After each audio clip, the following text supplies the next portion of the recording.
Hi කොහොමද? මං හිතනවා මගේ යාළුවෝ ටික ගොඩාක් හොඳින් ඉන්නවා ඇති කියලා. අද නම් මං ඔයාලට ගෙනාවේ පොඩි මිනි බ්ලොග් එකක්. ඉතින් එන්නකෝ අපි වීඩියෝ එකට යමු. ඔන්න ඉතින් මේක නම් ගොඩ දවසක් වීඩියෝ කරපු එකක් මට ඔයාලට ගේන්න බැරි වුණා. මේක අර අපේ අක්කලා කතරගම ගිහිල්ලා ගෙනාපු ස්වීට් වර්ගයක් තමයි මම මේ දිගාරින්නේ. මේක ගොඩක් කල් එකක් මට මේ වීඩියෝ එකකින් ගේන්න බැරි වුණා. ඉතින් ඔන්න ඒ මිනි බ්ලොග් එකත් ඔයාලත් එක්ක බෙදා ගන්න ආවා. මම මේ ලේස්ති වෙන්නේ යාලා ගෙනල්ලා තියෙන්නේ මොනවද කියලා බලලා පොඩි තේ එකක් බොන්න තමයි ලේස්ති වෙන්නේ.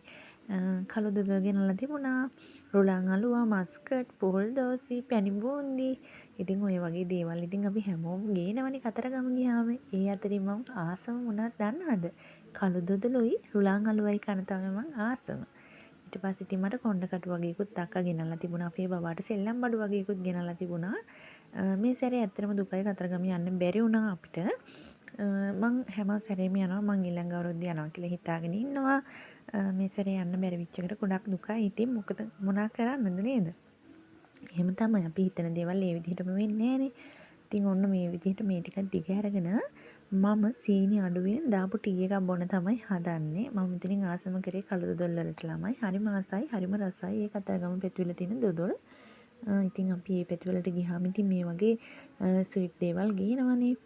ඉතින් මේකත් කාලා තේ එකක් බොන තමයි දැන් හදන්නේ. ඊට පස්සේ ඉතින් ඔන්න මේ දෙන්නගේ සෙල්ලම අයියට මල්ලි නැතුම් බෑ, මල්ලිට අයිය නැතුම් බෑ. අක්කගේ බබාලා දෙන්න අක්කගේ අපේ බබාලා තමයි මේ සෙල්ලම් කරගෙන ඉන්නේ. ඊට පස්සේ මට ඉතින් ඔන්න දවල් වෙලා පාර්සල් එකක් ආවා. මේකේ තියෙන්නේ අපේ බබාගේ නයිට් සූට් වගේ. කියන්නේ මම එයාලගෙන්ම තමයි නයිට් සූට් ඕඩර් කරන්නේ. එයාලගේ සර්විස් එක මාරම හොඳයි ළමයි. මොකද අද ඕඩර් එක අපි කන්ෆර්ම් කරා නම් හෙට වෙද්දි අපිට ලැබෙනවා. ඒ විදිහට තමයි එයාලගේ ඒ කියන විදිහටම එවනවා. මම ඉතින් එයාලගෙන්ම තමයි නයිට් සූට් ඕඩර් කරන්නේ. මේක ඉතින් මෙන්න මේක තමයි මම මේ ඕඩර් කරේ. අපේ අක්කගේ බබාටයි අපේ බබාට එකම විදිහට තමයි ඕඩර් කරේ. මොකද දෙන්නම එකම විදිහට තමයි මොකක් තිබුණත් ගෙන්නන්නේ නයිට් සූට්. එයාලගෙන්ම තමයි මම නයිට් සූට් ගෙන්නන්නේ. හරිම කම්ෆර්ටබල් මෙටීරියල් එකත් හොඳයි. ඇඟට පහසුයි. අර බූල් පිපින්නේ මොකුත් වෙන්නේ නැහැ. මෙටීරියල් එක ගොඩක්ම හොඳයි ළමයි. ඔන්න ඔය විදිහට මේ දෙකත් බලලා තියෙන ඉතුරු වැඩ ටික කරන්න තමයි හදන්නේ. දෙන්නගේ දෙක ඒ විදිහටම ඇවිල්ලා තිබුණා ඕඩර් කරපු විදිහටම. මේ සැරේ යාළගේ ඩිසයින් එච්චර ලොකුට තිබුණේ නැහැ. ඕවා තමයි තිබුණේ. ඊට පස්සේ ඔන්න ඉතින් අපේ ගමේ කිතුල් පැණි විකුණනවා. ඉතින් මම එකෙන් භාගයක් ගත්තා. ගමේ කිතුල් පැණි හින්දා හොඳ හින්දා මම මේ හදන්න යන්නේ රුලන් අලුවා. මුල්ම වතාවට හදන්න යන්නේ වැරදියට මන්දා කියලා ඉතින් හැදුවා වැරදෙන්න හරි ඉතින් අපි කෑමක් හදලා බලන්න එපා වැරදෙන්න හරියනවනේ ඉතින් නේද? ඒ හින්දා ඉතින් මම YouTube එකෙන් බලාගෙන මං ආසම කරන රුලන් අලුව හදන්න තමයි යන්නේ මේ තවත් දවසක වීඩියෝ එකක්. පොඩි වීඩියෝ ක්ලිප් එකක් තමයි එකතු කරේ. ඉතින් මට අවසාන ටික වලට ගේන්න බැරි වුණා. මොකද මං අර රුලන් ටිකයි පොල් ටිකයි ඔක්කොම දාලා ඒක කවලම් කරලා ගන්නකොට තනියෙන් එහෙම වීඩියෝ කරගෙන ඉනකොට ඒක තද වෙන්න වගේ බැලුවා. ඉතින් මට ඒ ටික වීඩියෝ කරගන්න බැරි වුණා ළමයි. හැබැයි කියන්න තරම් සතුටුයි. ඉස්ලාම හැදුවට මාරම රසයි කඩේ විදිහටම ආවා. රුලන් ටික මම මේ විදිහට විනාඩි 20ක් විතර කබලි පොඩ්ඩක් බැදගත්ත පාට වෙනස් වෙනකම්. ඊට පස්සේ අපි ගාගත්ත පොල් ටිකේ තෙත යනකමුත් ඒකත් කබලි චුට්ටක් බැදගත්තා රන්වන් පාට වෙනකම්. මේක මම YouTube එකෙන් බලාගෙන තමයි හදන්නේ.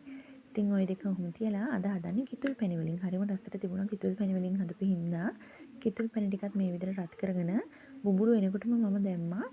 ඒකට ලුණු ටිකක් පොල් රුලන් ටික ඒ ටික දාලා කවලම් කරලා වැනිලා එසන්ස් තිබ්බනම් හොඳයි. ඉතින් මං ගාව වැනිලා තිබුණ නෑ ඒ වෙලාවේ. ඉතින් තියෙන දේෙන් හැදුවා. ඊට පස්සේ ඉතින් ඔන්න ඔය විදිහට කෑලි කපා ගත්තා. හරිම රසට තිබුණා. තව බටර් ටිකකුත් දැම්මා. ඉතින් මාරම රසට තිබුණා කඩේ විදිහටම. ඊට පස්සේ උදේ ඉතින් මං මාළු වගේක් ඇඹුල් තියාගත්තා මේ විදිහට. වැඩිපුර මාළු ගෙනාවම මේ විදිහට මම ඇඹුල් තියනවා. එතකොට ඉතින් ඊළඟ දවසට ගන්න අපිට ලේසියිනේ. මේක නම් ඉතින් මං කොහොමත් හදනවා. මාළු එකත් මේ විදිහට හොඳට ඇඹුල් තියාගත්තා හිඳෙන්නම. ඊට පස්සේ ඉතින් ඔන්න හවස් වෙලා අපේ අම්මයි අපේ චූටි බබයි මෙන්න මේ විදිහට වැඩ. ඊට පස්සේ ඉතින් හවස මේ විදිහට තමයි ඉර පායගෙන යනකොට අපේ කුස්සියට පේන්නේ. හරිම ලස්සනට ඉතින් ඉර පායගෙන යනවා. දවස මේ විදිහට අවසන් වෙනකොට ඉතින් හරිම හිතට නිදහසක් දැනෙනවා මේ විදිහට ඉතින් හඳුන් කුරුපත්තු කරලා ගෙට සාම්රාණි අල්ලලා ඒ සුවඳත් එක්ක දවස් ඉවර කරනකොට හරිම නිදහස්. ඉතින් ආයෙත් අලුත් දවසක වෙනකම් පරිස්සමින් ඉන්න කියලා ආදරෙන් කියනවා. බයි.